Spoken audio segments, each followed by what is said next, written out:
여러분 안녕하십니까? 오늘의 미국 위켄드 에디션 강혜신입니다. 오늘과 내일은 이제 미국이 토요일이고 일요일, 월요일, 지나면 화요일에 트럼프 대통령도 그렇고 오바마 대통령도 우리 역사상 최고로 중요한 선거다 하고 얘기하는 중간 선거가 있습니다. 선거를 치를 때 정치인들은 항상 이번이 정말 중요합니다라고 얘기를 합니다마는 정말 중요합니다. 그래서 오늘과 내일은 미국 선거에 대해서 말씀을 드리겠습니다. 현재 뭐 상황이라든가 오늘의 미국 지금 위켄드 에디션 끝날 무렵쯤 해서는 과연 이번에 미국 그 전체적인 선거요, 모든 선거를 다 다룰 수는 없습니다만, 그리고 이제 코리안 아메리칸이 연방 그 하원 의원이 될 수 있는가, 그 지역들에 대해서만 예상을 좀 해드리겠습니다. 먼저 버락 오바마 대통령과 전 대통령과 도널드 트럼프 현 대통령이 어제 각기 다른 지역에서 선거 유세를 했습니다. 전직 대통령으로서는, 그리고 이제 그의 풍성이라든가 8년 동안의 대통령을 하면서 보여줬던 것과는 달리 현 대통령을 말 그대로, 지난주 제가 이 시간에도 여러분들께 음성을 조금 들려드렸습니다마는 크게 차이가 나지 않습니다. 트럼프 대통령을 거짓말을 한다고 전 대통령이 현 대통령을 이렇게 대중연설에서 하는 일이 거의 없는데, 그리고 이렇게 들어보면 목소리도 굉장히 많이 올라갔거든요. 하이피치라고도 말씀드릴 수 있겠는데, 그렇기 때문에 오늘 또 트럼프 대통령을 지지하는 드러즈 리포트 같은 경우는 보통 때 만약에 그 버락 오바마가 후보였다면 저 사람은 어디 아픈 거 아니야? 아파서 뽑으면 안 돼. 이런 식으로 썼을 확률이 상당히 높죠. 목소리가 갈라지더라. 네, 어제 그 버락 오바마 목소리가 갈라지더군요. 뭐 많은 부분은 아니었습니다만 갈라졌고, 목소리가 갈라지는 것은 그럴 수 있죠. 저도 이제 오늘은 방송을 정규 방송 때부터는 조금 늦게 합니다마는 사람들과 얘기를 하고 있지 않다던가 하면은 일어난 지 오래됐어도 음성이 잘 트이지 않고 그런 경우가 있잖아요. 글쎄요, maybe 그 버락 오바마 대통령이 이제 플로리다까지 가고 비행 시간이 길어서 피곤해서 그랬는지, 아니면 연설을 그 사이에 많이 다른 사람과 대화를 해서 그런지 약간의 한두 번 목소리가 갈라진 적이 있었는데, 그런 것조차 해도 굉장히 또 트럼프 대통령을 지지하는 매체에서는 신경을 쓸 그 정도의 신경정인이었고, 오바마 대통령이야 뭐 당연히 국가가 너무 어둡다, 이 어두움을 우리가 풀어가야지 되는데, 현 정권이 그저 그 이민자를 두드리면서 뭐든지 어떠한 그 두려움 같은 것을 퍼뜨리는 있을 수 없는 일을 하고 있다. 게다 대고 아주 뻔뻔스럽게 거짓말을 밥 먹는 것보다 더 자주 한다. 그렇게 표현하지는 않았습니다만은 그렇다는 겁니다. 그러니까 우리가 이 같은 정치적인 어두움 속에 있는 나라를, 우리가 누구냐? 미국 시민인데 원하는 대로 미국 시민답게 살 수 있게 하기 위해서 나가서 투표해라 라고 얘기를 했습니다. 그 사이에 여러 번 트럼프 대통령 지지자들이 와서 말하자면 그 방해하는 시위를 했습니다. 처음에는 이제 그 방해하는 시위하고 잘 들리지는 않아요. 할 때 오바마 대통령이 가만히 이렇게 두고 보기도 하고 그냥 두라고 하기도 하면서, 그러다가 중간에는, 그런데 난 정말 이해할 수 없는 게 있는데, 트럼프 대통령이라고 얘기하진 않았어요. 내가 지금 그 찬조 연설, 후원 연설이잖아요. 이 후보와 반대를 하고 상대 후보를 지지한다면 거기 가서 선거 운동을 하지 왜 여기 와서 그러는지 난 참 이해할 수가 없다. 이제 이런 얘기도 했고요. 그래서 분위기를 적대적인 분위기가 아니라 이제 뒤에서 그 오바마의 연설을 듣는 사람들도, 젊은이들도 고개를 끄덕끄덕 한다던가 아니면 공감합니다, 뭐 이런 표현들을 했고, 박수를 칠 때는 다 같이 박수를 쳤고요. 이게 오바마의 선거 유세와 트럼프 대통령의 선거 유세에서 확연하게 달라지는, 절대로 그 차이가 극복될 수 없는 관중의 반응이기도 합니다. 트럼프 대통령이 예를 들어서 연설을 할 때 어떤 뭐 시위가 있다던가 뭐 이런 경우에는 사람들이 뭐 그 사람을 뭐 내쫓아 뭐 한다든지 하고 트럼프 대통령도 다른 사람을 굉장히 이제 그 밟아 누르고 그 밟아 누르는 것을 사람들이 너무 좋아하니까 오죽하면 이번 주에 트럼프 대통령이 엑시오스와 인터뷰에서 왜 그렇게 분열의 공포의 정치를 펼치는가? 당신이 다 지금 대통령인데 라고 얘기하니까 나의 지지자들이 그걸 좋아하거든. 내가 쓸 수 있는 무기가 그것밖에 없었고 당선되기 전에도 지금도 그들이 그걸 원해 라고 얘기를 하잖아요. 또 ABC 기자가 당신 선거 유세할 때는 진실만을 말하겠다고 했는데 왜 이렇게 되느냐 하니까 나도 진실을 말하려고 노력을 한다. 진실을 말할 수 있을 때는 한다. 이 정도가 지금 미국 대통령의 답이었고 나머지는 거의 뭐 상대방 때려 눕혀라, 가둬라, 감옥에 가둬라 할 때 환호하는 그 환호의 열기는 오바마 대통령이 연설할 때의 그 박수 소리라던가 맞습니다, 뭐 옳습니다라던가 아니면 그저 그 큰 반응 보이지 않으면서 고개를 끄덕끄덕 할 때에 당신의 그 말에 내가 공감했습니다 하는 그 표정하고 트럼프 대통령 지지자들의 열광하는 무슨 이렇게 표현해도 될지 모르겠습니다가 아니라 표현하겠습니다. 사교 집단에서 교주가 뭔가 말을 하면은 맞다고 하고 좋다고 하고 그 분위기가 완전히 다릅니다. 이제 오바마 대통령이 연설을 하는 중간에 트럼프 대통령이 다른 그 유세장에 가기 위해서 코트를 입었던 것 같아요. 백악관 밖에 나오니까 또 기자들이 막 물어보잖아요. 하니까 뭐 CNN 방송을 포함해서 모든 그 또 방송국이 오바마 대통령의 연설을 중간에 끊고 그 트럼프 대통령에게로 카메라를 돌렸습니다. 그리고 나서 이제 뭐 좀 그 이민에 대해서 얘기를 했는데 트럼프 대통령이 제가 어제 여러분들께 방송에서도 분명히 들려드렸어요. 돌은 스톤은 라이플로 보고 슛이라는 단어도 썼거든요. 대통령이 캐러반이라는 사람들이 특히 이제 온두라스 쪽에서 멕시코를 거쳐서 미국으로 올 때 지금 뭐 한 3,500명이라고 하니까 1,500명 정도 올지 모르겠습니다. 미국 국경에 그 사람들 맞겠다고 뭐 한 15,000명 병력을 배치한다는 거고 그렇게 될 경우 12월 중순까지 2억 달러 정도는 써야지 되고 돈을 그렇게 아낀다면서 온갖 사회복지 정책 지금 다 깎아내리고 있습니다. 가난한 사람들에게 주는 복지 정책만요. 부자에게 주는 것은 너무 많이 늘리고 있고 그러니까 그런 것들을 사람들이 알아차리기 시작하니까 중간층을 위해서 뭐 세금을 조금 뭐 줄이겠다고 하는데 그것을 믿는 사람은 별로 없고요.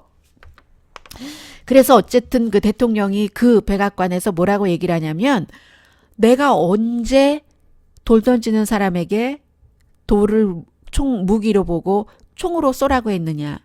나는 그런 말을 한 적이 없다라고 얘기를 했습니다. 그런 말 했거든요.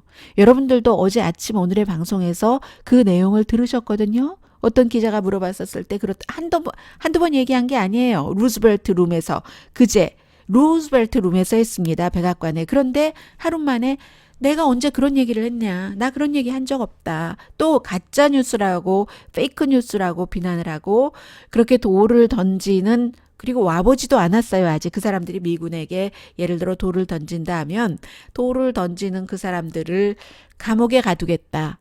오랜 동안 가두겠다. 나는 그렇게 하겠다. 나는 그들에게 총 쏘라고 말한 적 없다라고 얘기를 하지만 사실은 이것을 모르시고 트럼프 대통령 말을 믿는 분들이 계시다면 그분들은 너무 무지하신 거고 그 방면에 있어서 이때 무지가 죄라는 얘기는 아닙니다. 너무 모르시는 거니까 그렇게 말하지 마십시오. 트럼프 대통령이 언제 그랬냐는 얘기는 여러분들께서 제가 바보거든요 라는 거니까 그렇게 말씀하지 마시고요. 트럼프 대통령이 총으로 쏘라고 했다. 발포 명령했다. 그러다가 하루 만에 다시 또 똑같은 입으로 똑같은 장소 백악관에서 나는 총을 쏘라고 한 적이 없다라고 얘기를 했습니다. 그리고는 이제 그 선거 유세장에 트럼프 대통령이 도착을 했어요. 도착을 해서 내가 비행기 안에 있었었기 때문에 할 수 없이 오바마 대통령의 연설을 봤어야지만 됐다. 군중이 아주 작더군요. 정말 내가 솔직하게 말해야 되잖아요. 여러분께 트럼프 대통령의 얘기입니다. 군중이 아주 작았어요. 트럼프 대통령에게 관심이 있는 건 언제나 그 숫자입니다. 그런데 언론이 그 군중이 작았다고 그 얘기를 여러분들께 말해주지 않잖아요. 그러니까 작다고 말하지 않으니까 내가 해야죠. 우선 이 말을 했고요. 그리고는 오바마 대통령이 계속 그 거짓말 이런 얘기를 강조를 하던데 그리고 뭔가를 지어낸다고 하고 그렇게 얘기를 하던데 나는 오바마가 아니다. 나는 오바마와는 달라서 그 약속한 것을 지키는 사람이다. 트럼프 대통령이 이렇게 말을 했습니다. 그러나 이제 지금으로서는 꼭 미국 내부뿐만이 아니라 미국에서는 워낙에 사람들이 많이 보고 있는 팍스 뉴스가 완전히 그 러시아의 국영방송처럼 북한의 국영방송처럼 트럼프 대통령의 국영방송이 돼버렸기 때문에 그렇게 해서 이 팍스는 돈을 벌기 위한 게 목적이에요. 꼭 트럼프 대통령을 사랑하기 때문만도 아닙니다. 그리고 특히 팍스에서도 안 그런 사람도 있지만 완전히 트럼프 대통령 얘기에 발벗고 나서는 사람들. 그 사람들 가운데서 이렇게 보면은 이 내용을 모르면서 저렇게 거짓 방송을 한다고 생각되지는 않는 사람들이 있거든요. 그 사람들도 돈 버는 게 목적입니다. 광고만 이렇게 늘려서 연봉도 올리고 또 중간중간 대필이잖아요. 요즘 책 쓰는 것도 다른 사람 시켜서 또 한창 인기 있을 때 책 팔아서 돈 확 끌어들이고 그런 사람들이거든요. 그래서 대통령과 팍스가 완전히 지금 그 한 편이기 때문에 팍스의 루퍼트 머덕이 대통령의 친구이고요. 그러니까 월스트리트저널도 자신들에게 대통령이 가끔 해가 되는 얘기는 싫어하면서 그렇지 않은 것은 무조건 사설로서 대통령을 지지하면서 그 사설에서 또 반대의 내용을 얘기하는 워싱턴 포스트라든가 이런 신문들을 이름을 밝히면서 마구 비난을 하죠. 월스트리트저널이 팍스의 소유주, 월스트리트저널의 소유주인 루퍼트 머덕이 그렇게 하고 있습니다. 그래서 지금 트럼프 대통령이 연설하는 것을 이렇게 보면은요. 이민을 가지고 왔고 투표 그 전날까지도 가지고 갈 것 같은데 알 것 같아요. 하원은 이미 그 어느 정도 포기한 겁니다.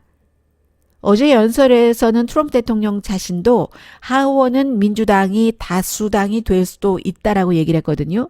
그리고 트럼프 대통령도 요즘 인구가 작은 곳만 가요. 몇천 명 있는 곳. 예를 들어 위스콘신의 위스콘신의 그 지역이 어느 지역이었죠? 잘 알려지지 않은 지역입니다. M자로 시작되는 그곳도 4,023명이 인구인 곳이에요. 그런가 하면은 그 네바다주의 엘코를 갔을 때 이게 제일 최근에 간 곳 중에서 인구가 많은 곳입니다. 2만 명 정도 되는 곳. 또 이제 그 몬타나주의 또 다른 아주 그 보수적인 그런 곳에 갔을 때도 바로 그 지역의 인구가 8천 명도 되지 않는 결국은 이게 상원을 지키겠다는 뜻으로 해석이 됩니다. 저는 그렇게 보여지거든요. 그 지역의 상원의원은 모든 지역에서 다 그 주마다 2명밖에 없으니까 인구가 작은 곳이든 많은 곳이든 자신을 지지하는 곳에 가서 반드시 나가서 공화당 그 상원 의원에게 투표를 해서 상원이 그 이제 다수당이 되도록 지금 그렇게 하는 게 트럼프 대통령의 목표구나. 이제 이런 것이 보이고요. 오바마 대통령이나 트럼프 대통령은 여러 곳에서 와주기를 원하지만 빌 클린턴 전 대통령은 이제는 더 이상 아무도 부르지 않습니다. 알칸소에서도 부르지 않고요. 그것이 빌 클린턴 전 대통령이 대통령을 할 때까지만 하더라도 소수인종을 굉장히 강하게 지키고 있는데 대통령 끝난 뒤에 트럼프 재단에 대해서 저는 이제 많은 것을 좀 들여다봤기 때문에 좋지 않은 점이 너무 많이 발견이 됐고요. 다 자신들의 뭐라고 할까요? 가신들을 먹여 살리는 재단이라고 할까요? 트럼프 재단도 다른 이름을 제가 말씀드리면 아실 만한 그런 기독교 재단과 마찬가지로 기부금을 받아서 거의 모든 돈을 그 본인 옆에서 평생을 충신을 했고 부하로 일했었던 사람들 자리 하나씩 주면서 그 사람들 연봉 많이 주는데 쓰고 사무실을 너무 잘 차리고 그리고 1년에 몇 번 하는 펀드레이징 대단히 근사하게 돈 엄청나게 쓰면서 하는 그런 데다 거의 씁니다. 그리고 실제로 어디 다른 데를 도와주고 그러는 돈은 별로 많지 않거든요. 그러니까 이제 그런 일을 하면서 대통령 이후에 많은 인기가 떨어진 거죠. 빌 클린턴 전 대통령도 연설도 전 같지 않고요. 힐러리 클린턴도 마찬가지고 굉장히 오만한 거는 뭐 그 전이나 지금이나 똑같고 지금도 또 뭐 대통령 하고 싶다고 하는데 누가 대통령 시켜줄 것 같진 않고요. 이렇게 해서 지금 오바마 대 트럼프로 그 막판 며칠 선거 유세가 나가는데 정말 저는 이해하기 힘든 것 가운데 하나가 민주당이 인물이 없고 또 뭔가 이슈를 확 잡아채서 이러는 능력이 없는 것은 뭐 다 알려졌으니까 그렇다 하고 왜 트럼프 대통령은 이렇게도 좋은 너무나도 좋은 경제 이슈를 가지고 말하지 않고 이민자들을 완전히 범죄자 취급을 하는가. 그게 좀 이해가 잘 안 가는데 이해가 가기는 하죠. 물론 본인들의 죄송합니다. 인구도 작고 참 어떠한 이유로든 배우지 못했으니까 당연히 어느 나라와 마찬가지로 미국에서도 돈을 못 벌고 가난하게 살고 아주 또 그 편협하고 요만큼만 보니까는요. 그리고 너그럽지 못하죠. 아무래도 가난하게 사니까. 뭐 가난하게 살면서 훌륭한 뜻으로 딱 청빈하게 산다는 것과 완전히 그 먹을 것도 없이 오래 살면서 왜 이 나라가 이래 하고 누구에겐가 적개심을 갖는 사람과는 다릅니다. 청빈함과 싫은데 억지로 가난할 수밖에 없는 빈곤함은 다르다고 말씀을 드리고요. 트럼프 대통령을 지지하는 사람들이 그런 사람들이 많으니까요.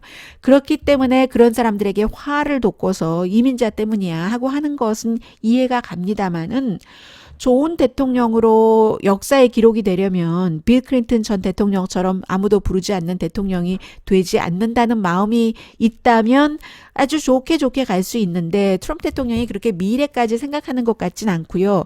미래의 자신이나 미래의 미국에 대해서 뭐 현재의 미국에 대해서도 크게 생각한다고 느껴지지는 않습니다. Only me. 이제는 미국 사람들이 다 알고 있는 얘기예요. 이것도 모르신다고 하면 여러분께서 트럼프 대통령이 나라를 위해서 일하지 언제 자신을 위해서 일해 이렇게 말씀하시면 여러분들이 트럼프 대통령으로 인해서 아주 특별한 이득이 있거나 저는 그렇게 생각을 할 확률이 높습니다. 아주 특별한 그리고 제 판단이 크게 틀리지 않다는 것을 많은 사람들이 알고 있다고 생각합니다. 특히 미국 사람들이요. 정치를 잘하는 트럼프 대통령을 어떻게 잘 보호자를 해서 나에게 이득이 된다던가 신분을 숨기고 어딘가에서 어떠한 이득을 받으면서 트럼프 대통령을 방어한다던가 아니면 아주 모른다던가 그 둘 중에 하나인 겁니다. 그렇지 않다면 지금은 거의 트럼프 대통령을 지지하는 사람들조차도 트럼프 대통령은 me-centered, me only 큰 게 좋은 거고 돈 많이 버는 것만 좋은 거고 그게 안 되면 다른 게 다 무슨 소용이야? 그리고 지금도 대통령을 하면서도 장사를 하고 있고 그래서 이제 그 트럼프 호텔이라든가 등등 많은 나라와 외교할 때도 자신의 비즈니스를 생각을 하는 사람입니다. 그런데 이렇게 대통령이 돼서 지금 너무 많은 경제가 얼마나 좋아요. 뭐 97년 만의 기록, 뭐 얼마 만의 기록, 50년 만의 기록이 끊임없이 나오는데 그 이유가 전에 행정부부터 시작된 게 지금 꽃을 피우는 것이든 아니든 그게 몇 %이든 상관없이 이 좋은 모든 기록이 트럼프 대통령 아래서 나왔다는 것 그리고 트럼프 대통령이 규제를 좀 없애고 하는 것도 큰 역할이 될 테고요.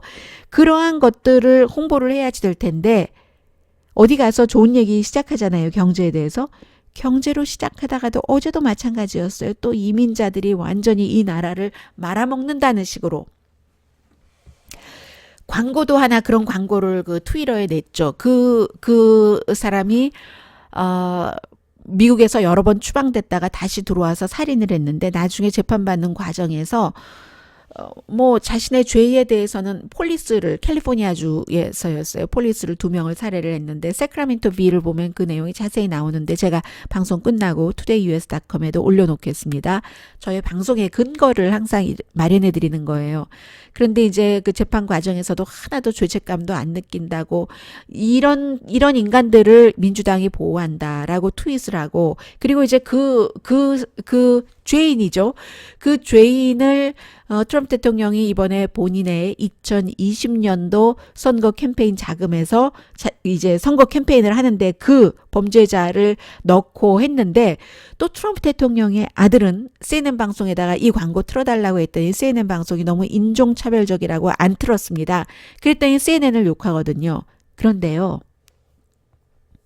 트럼프 대통령의 아들이 이렇게 미국의 경관을 숨긴 사람이 추방됐다가도 다시 들어오고 했는데 이게 왜 그러느냐, 민주당 때문에 그렇다라고 얘기를 하는데요. 그 사람은요, 트럼프 대통령이 사면 신청하기 전부터 사면해준 애리조나의 쉐리프 있죠? 그 사람이 석방을, 이유도 별로 무슨 이유인지도 모르겠어요. 그 쉐리프 조가 석방을 했고 그때가 부시 시절이었습니다. 물론 그 죄인이 처음에 미국에 들어왔었던 때는 빌 클린턴 때였고, 그리고 빌 클린턴 때 추방을 당하기도 하고 다시 들어오기도 했고, 그 다음에 이제 오바마 대통령 때도 여기에 스테이하고 있었겠죠. 그런데 어쨌든 그 사람을, 그 죄인을, 범죄자를 이렇게 감옥에서 나오게 하고 그랬던 게 바로 트럼프 대통령이 그 사면을 해준 셰리프 조예요. 이민자들에게 그렇게 혹독하게 구운, 서류 미비자는 물론이고, 그냥 연방 법원에서 아무나 당신 백인이 아니니까 이민자 혹시 아냐? 그 신분 서류 증명 좀 해봐 하고 교통 위반으로 걸렸을 때도 경관이 그렇게 할 수 있도록 하는 것을 연방 대법원에서 이건 위헌이다 했잖아요. 그 연방 대법원의 말도 듣지 않고 막 그 아리조나 그 사막에 이민자들을 텐트를 치고 가두고 했었던 사람이 바로 트럼프 대통령이 지금 그 선거 캠페인에서 이 캠페인 그 비디오로 찍은 그 민주당이 보호한다는 보호자를 트럼프 대통령이 사면한 사람이 석방시켜줬어요. 제가 일일이 이런 것까지 다 말씀드리지 않습니다만. 그런데 이민자들을 교육받지 않고 돈 없는 백인들이 싫어하기 때문에 그런 것도 있죠. 트럼프 대통령도 인종차별주의자라는 것은 너무 잘 알려진 일이고, 어제는 트럼프 대통령의 오랜 친구이기도 하고, 내가 트럼프를 위해선 총알바지까지 하지? 그리고 트럼프 대통령이 아무리 그 사람을 비난을 해도 그렇게 비난할 계제가 아니죠. 트럼프 대통령이 10년 넘게 그 사람을 본인의 개인 변호사로 하이어해서 봉급 주고 일 시켰잖아요. 마이클 코헨이 트럼프 대통령은 아주 여러 번 대통령이 되기 전부터 인종차별적인 발언을 많이 해온 사람이다라고 베니티 페어와 인터뷰를 하더군요. 그래서 이렇게 좋은 경제적인 이슈가 있는데도 이민만 몰고 가는 이런 것을 애리조나가 지역구인 제프 프레이크 공화당 상원 의원이 어제 그 인터뷰에서 얘기를 하더군요. 이 사람은 지금 재선에 나가지 않아요. 이렇게 얘기를 하는 사람이기 때문에 지금 대부분의 공화당에서는 인기가 없는 겁니다. 조금 옳은 말을 하니까 때로는 그 민주당의 그 정치인 친구와 함께 좀 화합도 해보자고 하고 하니까 공화당에서 표가 안 나오는 겁니다. 해서 재선에 안 나가는데요. 이 제프 프레이크가 그런 얘기를 하더군요. 그제였다고 하던가요? 애리조나니까 이제 멕시코 쪽에서 오는 사람들도 많고 라티노 히스패닉계도 많습니다. 이웃에서 난민들이 몇십 명을 모았대요. 그래서 그 사람들에게 필요한 옷이라던가 먹을 거 이런 것들을 같이 나누고 보고 오고 했는데 정말 그 리프레시가 됐다.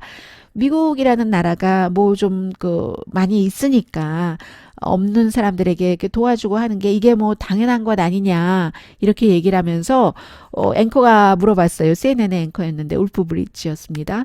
오바마와 트럼프가 두 사람 다 연설을 했는데 그 누구 톤이 마음에 드느냐 하니까 이 사람이 지금 공화당이잖아요. 오바마라고 얘기할 수는 없지만 결국은 트럼프 대통령의 톤은 싫다고 얘기를 했어요. 그러니까 앵커가 그럼 오바마 톤이 좋다는 얘기지. 그렇지. 이 톤 자체는 그게 옳은 톤이지 대통령으로. 그렇게 제프 프레이크도 얘기를 했습니다만 트럼프 대통령은 분열의 정치를 한 사람이지 이코노미스트도 얘기를 한 것처럼 화합의 정치라는 것은 하려고 애당초부터 생각을 하지도 않았고 사업도 그렇게 하지도 않았고 그렇게 해서는 본인이 대통령도 못 됐고 이 자리를 유지할 수 없다는 것을 압니다. 누군가 적을 만들어서 불만이 있는 사람들에게 저 적 때문이야 하고 돌리는 그걸 굉장히 잘하는 거죠. 트럼프 대통령이 굉장히 능력이 있는 겁니다. 은사를 받았어요. 그 부분에 대해서 연구도 하고.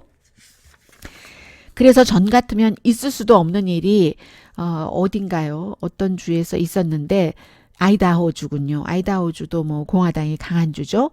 미들턴이라는 지역의 초등학교 교사들이 10월의 마지막이 이제 그 할로윈데이였잖아요. 할로윈데이 때 벽을 쫙 만들어 놓고요. 교사들이 초등학교에서 멕시칸 옷 입고 뭐 솜브레로, 뭐 판초스, 뭐그 가짜 수염이요. 그 머스태쉬 멕시칸들 많이 하니까 실제로 근데 그 본인들은 수염이 없으니까 그 머스태쉬 같은 것을 하고 인종차별을 아이들에게 보여주는 겁니다.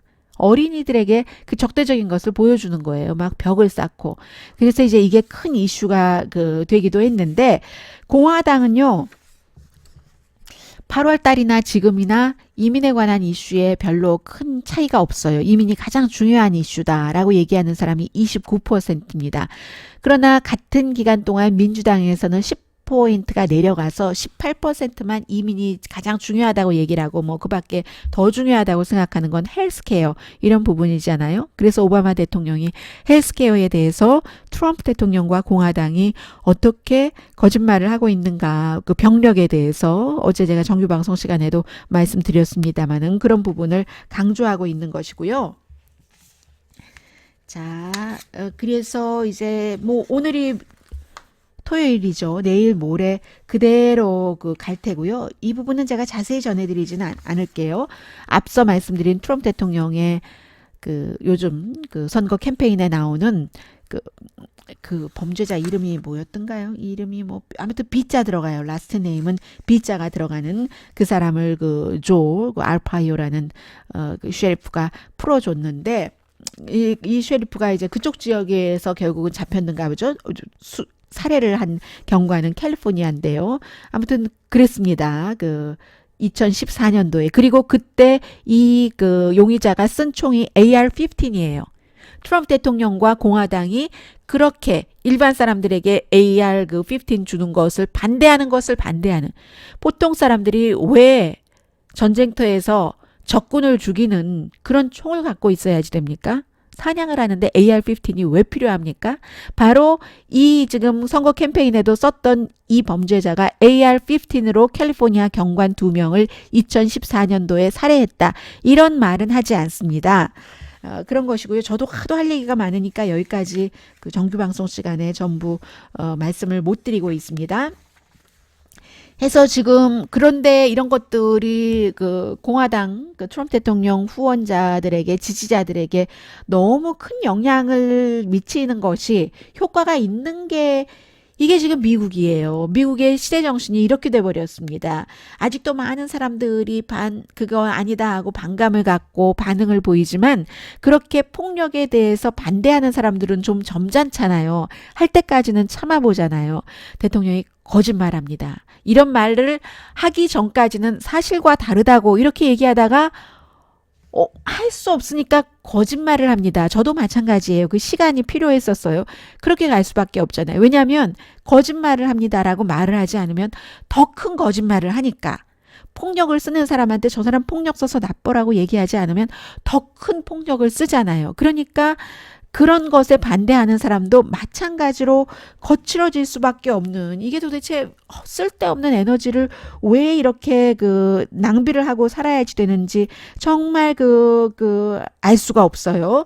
그리고 이제 백인 우월주의에 대해서 좀 말씀을 드리겠습니다만은 백인 우월주의의 모습을 트럼프 대통령이 보이는 것도 백인들이 좋아하죠. 이 부분에 대해서 에이시안 아메리칸들은 거부해야 됩니다. 거부해야 됩니다. 에이시안 아메리칸뿐만이 아니라 에이시안 아메리칸들이 백인들에 대해서 증오심을 갖는 것도 거부를 해야지 됩니다. 그걸 거부하지 않으면서 올바르게 산다고 할 수 없는 거잖아요. 그러니까 트럼프 대통령을 지지하시는 분들께서도 트럼프 대통령의 인종차별주의적인 이런 것이 나쁘다라고 말할 수 있으셔야지만 됩니다. 난민이 얼마나 나쁜 거냐고 얘기를 하시죠. 난민이 3,500명 정도가 멕시코를 넘어서 지금 수천 마일 떨어진 데 있거든요. LA에서 샌프란시스코까지가 뭐 500 miles 정도 되지 않을까요? 자동차 타고 얼만큼 걸립니까? 걸어오려면 얼만큼 걸리겠습니까? 아직 멀었습니다. 몇 개월 걸리고 그 사람들이 여기 와서 15,000명 군인들이 총을 차고 왜 거기에 대적을 해야지 됩니까? 1,500명대, 군인 10명대 1명이에요. 그 사람들이 무기를 갖고 옵니까? 그리고 트럼프 대통령의 말대로 군인들을 보자마자 군인들에게 돌을 던집니까? 그런데 많은 분들이 유튜브에도 그렇게 얘기를 하세요. 저에게 마구 욕을 하시면서 저는 그 욕하는 거 하나도 겁나지 않거든요. 그냥 여러분 손가락만 아프시니까요. 그리고 거기에 굉장히 심각한 욕을 하시면 제가 싹 무시하면서 내려버립니다. 그러니까 욕을 하시더라도 이 정도면은 강의 신이 내리지 않겠구나 하는 정도까지 감안하고 욕을 하세요. 그런데 그런 분들이 아니 너희 집에 누가 뭐 가지고 와가지고 침입하면은 그럼 너 좋냐라고 얘기하는데 제가 그분께 묻습니다. 교회 다니세요? 교회 가서 헌금하시죠? 목사님께서 우리 주변에 불편한 분들을 도와주셔야지 됩니다. 할 때 여러분 뭐라고 하세요? 그래야죠. 하고 보이게 헌금 내놓으세요? 보이는 거니까 하시는 겁니까? 그러면 난민과 여러분이 교회에서 여러분이 그 어려운 사람을 위해서 돈을 기부를 했다고 알려지면서 내놓는 그 돈 이외에 그 난민과 그 난민애를 조금 도와준다고 하면 그것과 뭐가 차이가 있습니까? 1,500명이 예를 들어 다 안 받아들여져요. 제주도와 똑같아요. 80%가 난민 신청을 하면 거부당해요. 트럼프 행정부에선 더 거부당할 겁니다.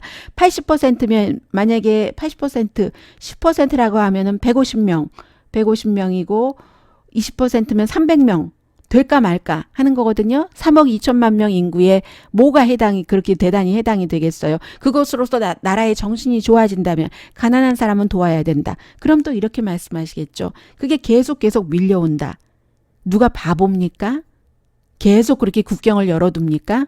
국경을 그렇게 열어두는 국가가 어디 있습니까? 그러면 여러분들께서 교회에 가셔서도 목사님이 가난하니까 저분을 도와주십시오 할 때 보이지 않도록 도와주시던가 아니면 그래야죠 하면서 박수치면서 하지 마십시오. 굉장히 거북합니다. 모르면서 말하지 마세요. 미국이라는 나라는 지금까지 어떠한 형태로든 고통받는 사람들을 도와줄 수 있는 한 도와줬기 때문에 미국이 세계 제1의 국가가 된 겁니다. 온두라스요, 엘살바도르, 멕시코, 쿠바, 칠레, 파라과이, 벨기에가 아니라 베네수엘라, 미국이 다 미국의 이익에 따라서 여러 가지 해를 끼치기도 한 나라예요.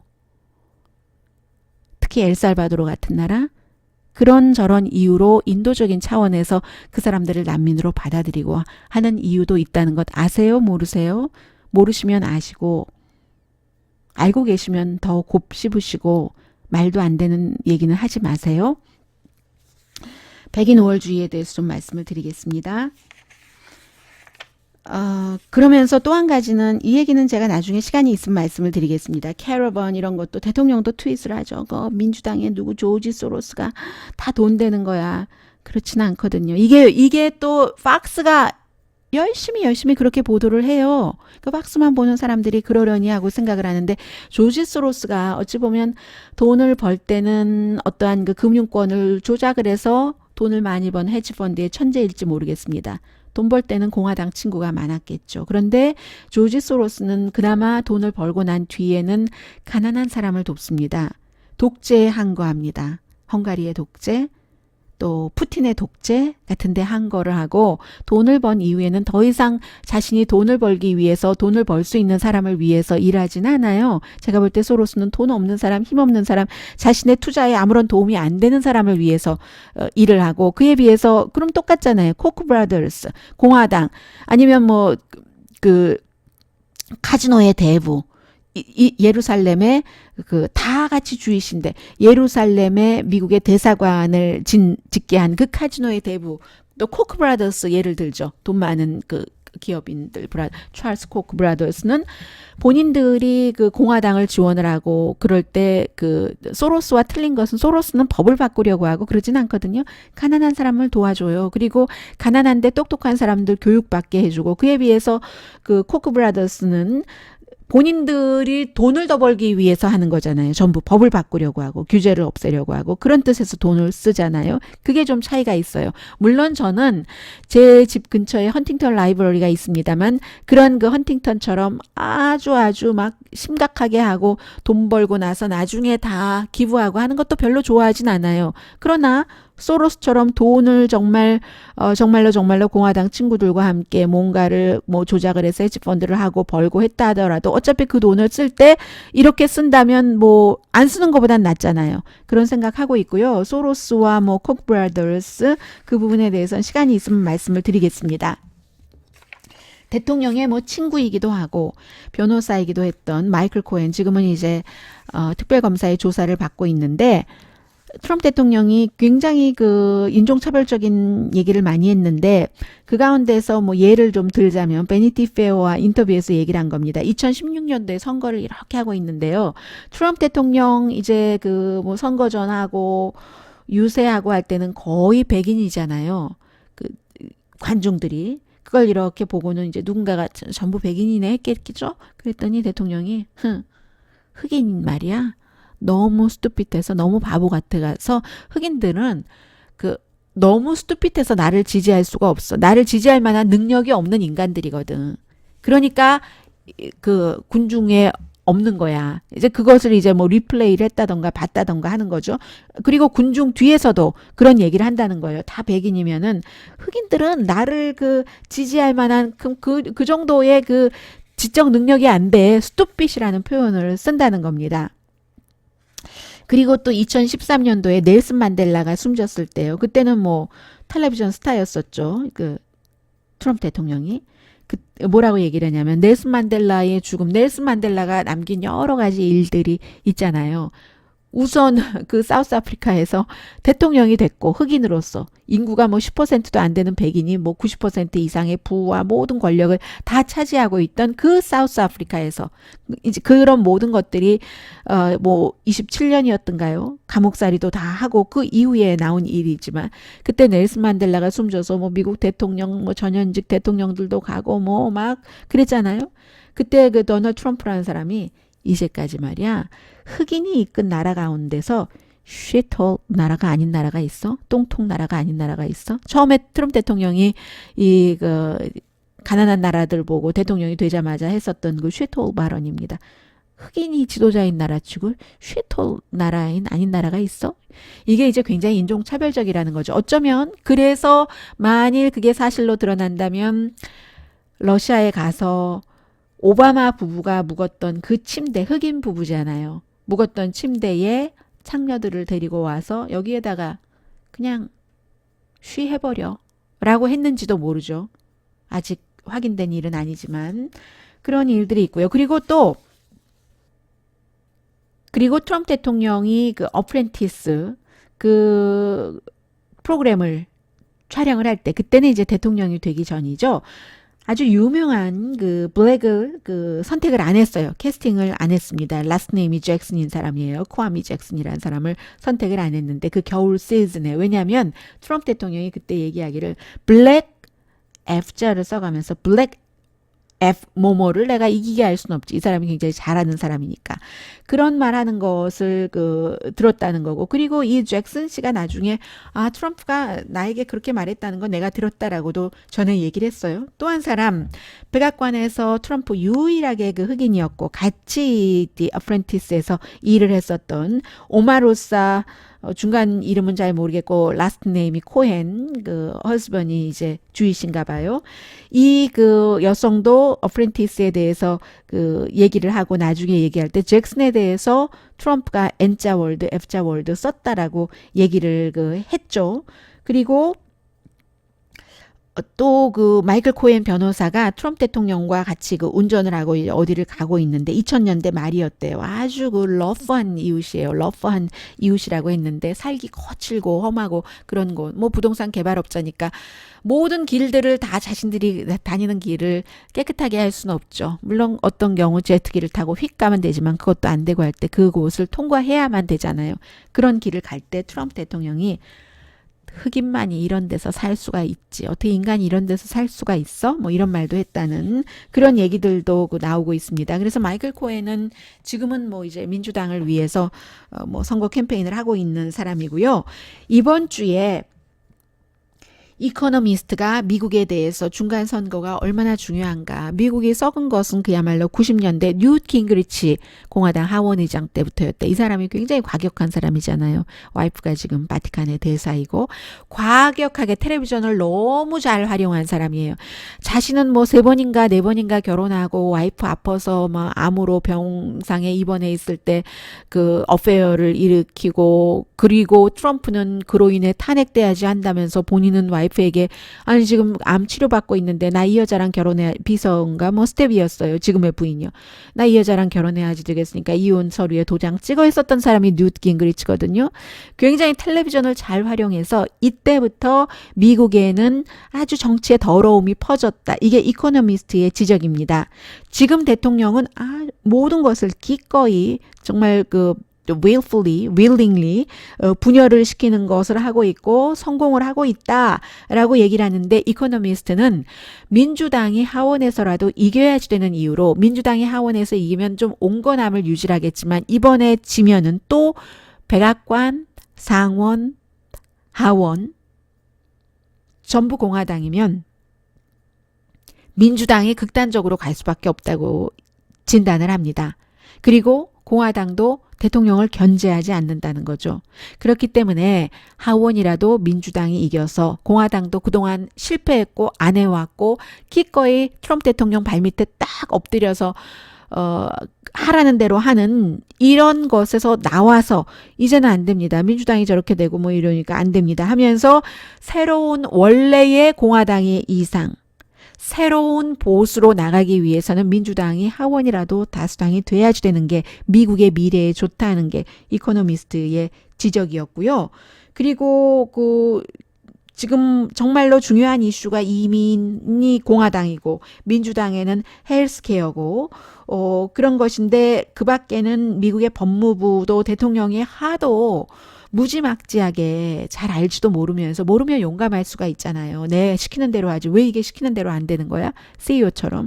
그렇게 하고 하니까 독립성이 참 줄어들고 그러니까 이런 것들이 하룻밤에는 되지 않더라도 미국은 윤리 캠퍼스를 따로 마련을 해서 새로 시작을 해야 된다. 트럼프 대통령은 세금도 공개하지 않는 사람이고 비즈니스도 마구 믹스하고 하나의 양심의 거리낌 없이 날마다 거짓말을 하는 사람이니까 의회에서 나서서 미국을 다시 일으켜야지 된다 하는 이코노미스트 글이 좀 눈에 띄었고요. 자, 지금부터 어떻게 될 것인가? 화요일에 선거가 그런 것을 좀 예상을 해보면 Real Clear Politics 현재 그 대통령의 지지율이 시사주간지 타임에서 하는 매체예요. 44, 반대가 53%, 호감과 비호감도를 따로 했습니다. 불호감이 54%, 호감도가 42%. 또 어떤 분들이 트럼프 대통령 지지율 올라가는 거 왜 얘기 안 하느냐고 불만하시던데 지지율 올라갈 때는 올라간다고 하고요. 내려갈 땐 내려간다고 언급합니다. 요즘은 지난주에 있었던 파이프밤이라든가 피츠버그 총격 사건 등등 때문에 좀 내려갔어요. 피츠버그 총격 사건에 대해서도 트럼프 대통령이 제일 처음에 한 얘기가 제가 이 말씀 안 드렸던 것 같은데요. 방송할 때 하도 뉴스가 많아서 제일 처음에 한 얘기가 그 피츠버그의 유대교 사원에서 총으로 무장을 하고 갔으면 그런 일 안 일어났다. 이렇게 제일 처음에 한 얘기가 그 얘기였었어요. 네. 그러니까 총기협회에서 유례가 없는 그 3천만 달러 이상을 트럼프 대통령에게 기부를 했겠죠. 심지어는 그 숨진 존 맥케인 상원의원이 베트남 전쟁의 영웅이었기 때문에 이 사람이 뭐 총기협회라든가 대통령 후보였고요. 뭐 이런 또 국방에 대해서 강한 입장이고 하니까 총기협회에서 지원을 많이 했는데 그때도 뭐 한 700만 달러인가 800만 달러 그게 최고였는데 트럼프 대통령에게 3천만 달러를 줬잖아요. 그러니까 트럼프 대통령은 학교 선생님들도 다 총차야지 된다고 주장을 하고 있는 것이고요. 지금 그 리얼 클리어 팔러틱스에서는 6개 자리가 상원에서 그 어디일지 모른다 하는 거거든요. 44석이 민주, 50석이 공화, 6석. 근데 이 6석은 전부 공화당 자리거든요. 상원에서는 민주당이 다수당이 될 확률 거의 없어 보입니다. 하원에서는 민주당이 확보한 의석 203석, 공화당 196석, 지금 218석이죠. 다수당이 435를 2로 나눠서 플러스 1 해야지 되니까요. 상원은 50대 50이라도 부통령이 있기 때문에 부통령이 한 표를 항상 그 당에서 주니까 한 표가 더 많은 것이고요. 그리고 주지사는 지역에 따라서 달라요. 지금 상원은 부분적으로 선거하고 하원은 다 하고 2년 임기, 상원은 6년 임기 3분의 1씩 하고 주지사의 경우는 지역마다 다르고 특별선거도 있고 해서 이번에 뭐 36개인가가 하는데 어쨌든 여러 가지를 다 합치면 민주당이 18, 공화당이 21석이거든요. 그리고 11석이 어딘지 잘 모르는데 그 가운데서도 공화당이 어디로 갈지 모르는 그런 것이 많습니다. 그보다는 이제 네이 실버라는 그 뉴욕타임즈에서 하고 네이 실버가 굉장히 이 선거 계산에는 아주 뭐 타의 추정을 불허하는 사람이죠. 네이 실버가 얘기하기를 하원은 7 가운데 6, 85.7%가 민주당이 다수당이다.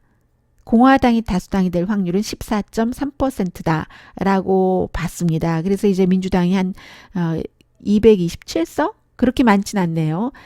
이때 공화당이 208석 정도가 되지 않을까 이렇게 예상을 했고 여기 이제 중요한 것이 우선 상원 주지사부터 하고요. 상원은 현재는 51대 49잖아요. 공화당이 다수인데 이게 공화당이 역시 그 다수당이 될 확률이 굉장히 높고 공화당이 4석 이상 많을 확률은 10%다. 그러니까 별 차이 안 난다는 얘기죠. 주지사의 경우는요. 사실은 많은 사람들이 항상 주지사는 공화당이 숫자가 많다라고 얘기를 하는데 그런데 그것도 반쪽 진실이에요. 왜냐하면 공화당이 미국의 그 시골 사람들은 공화당을 굉장히 좋아해요. 그래서 박스가 늘 날마다 불필요하다 싶을 정도로 막 그냥 미국 국가를 틀고 성조기가 되게 자주 보이거든요. 팍스 뉴스에 보면은 뭐 어떤 때는 아침마다 성조기가 보이기도 하고 미국 국가가 울려 퍼지는데 미국 시골 사람들이 그걸 좋아하기 때문에 그래요. 한국에 가면 뭐 시골에서 예전에 뭐 시골뿐만이 아니었지만 뭐 새마을 운동 뭐 아침에 열렸네 뭐 밝았네 우리 모두 일어나 스피커폰으로 쫙 해놓잖아요. 미국에는 아직도 시골에서 공화당 좀 그런 분위기거든요. 그래서 저는 이제 공화당 분위기를 보기 위해서 도시에 살고 있으니까 시골에 관한 영화는 나오면은 거의 보고 있는데 그래서 주지사 숫자는 공화당이 많지만 인구는 도시에 많은 거잖아요. 평균 인구를 보면 지금 현재 미국에서 1억 9,700만 한 1억 9,700만 뭐 좀 더 있으면 2억 명 정도는 민주당 쪽이고 나머지 뭐 3억 2천만 정도 되니까 1,300천이 아니라 뭐죠? 1억 3천만 정도는 공화당이 주지사인 곳에 있는 겁니다. 굉장히 그러니까 차이가 나죠. 그 인구 숫자로 보면은 주지사 숫자로 보면 공화당이 많지만 그 적은 주지사 숫자지만 인구를 더 많이 커버하는 것은 민주당이다 하는 것 말씀을 드리고요. 가장 코리안 아메리칸으로서는 지금 주목되고 있는 곳이 캘리포니아주 39지구와 뉴저지 3지구입니다. 캘리포니아 39지구는 영킴이라는 공화당 연방 하원 의원에 출마를 했어요. 지난번에 캘리포니아주 하원 의원에 출마해서 한 번 됐고 그 다음번에 바로 두 번째에 떨어졌습니다. 그리고 지금 민주당에서는 길 시시네로스 이 사람은 정치 경험이 없어요. 큰 복권에 당첨이 됐고 이제 라틴계고요. 현재 네이 실버는 확률을 7일이 전체라고 볼 때 4가 길 시스네로스 민주당이 이길 것이라고 보고 영킴 후보가 이길 것이라고 보는 게 7 가운데 3, 43.1%로 봅니다. 그런데 바뀔 수도 있어요. 오차범 너무나 작은 범위이기 때문에 그렇게 될 수 있는 것이고 캘리포니아주는 아주 오래전부터 민주당이라고 생각하시는 분들이 많는데요. 그렇지 않아요. 지난번에 언젠가요. 그 피트 윌슨이라는 주지사가 있었는데 이 사람이 본인이 당선되려고 이민자를 막 억압하는 이런 정책을 쓰고 그 뒤에 당선이 됐어요. 그리고 나서는 그 라티노 히스패닉이 그때부터 완전하게 민주당으로 돌았죠. 그래서 94년도 이쯤부터 캘리포니아가 완전히 파란색이 됐다라고 생각하시면 되고요.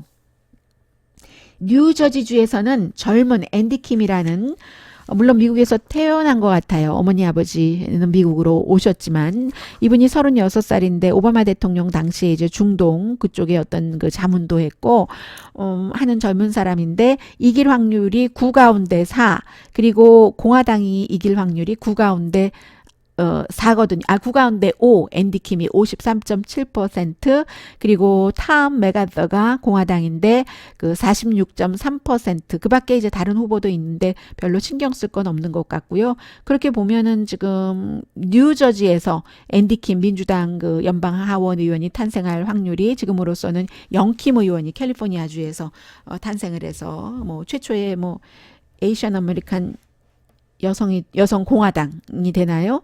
그리고 에이시안 아메리칸으로서도 김창준 의원 이후에 처음으로 연방 하원 의원이 될 확률. 영킴보다는 앤디 킴이 조금 많아 보이는데요. 오늘로서는. 그러나 선거라는 것은 지금 너무 아주 격차가 얄팍하고 하기 때문에 며칠 남은 것 모릅니다. 그리고 무엇보다도 all about turnout. 누가 투표 당일날 나가서 누구에게 투표하느냐. 그런데 항상 그 조기 투표도 지금 공화당이 좀 우세하고 투표 당일날도 당연히 투표율이 공화당이 높을 겁니다. 그런 점도 있기 때문에 캘리포니아주 39지구 영킴 공화당, 뉴저지 3지구 앤드류 킴 민주당은 끝까지 지켜봐야 되고요. 또 하나 간단히 말씀드리자면 북한이 지금 미국이 경제 제재 해제하지 않으면 우리 핵개발 다시 할 수 있다라고 얘기를 했잖아요. 선언을 했잖아요. 이번 중간 선거가 끝나면 한국에서 특히 문재인 대통령을 지지하시는 그 그룹 가운데서는 정치인도 그렇고 곧 트럼프 대통령이 북한 문제를 빨리빨리 풀 것이다라고 얘기하는데 꼭 그렇지만 않을 수도 있다는 것 말씀드립니다. 내일 다시 뵙겠습니다. 위켄드 에디션 오늘의 미국 강혜신이었습니다.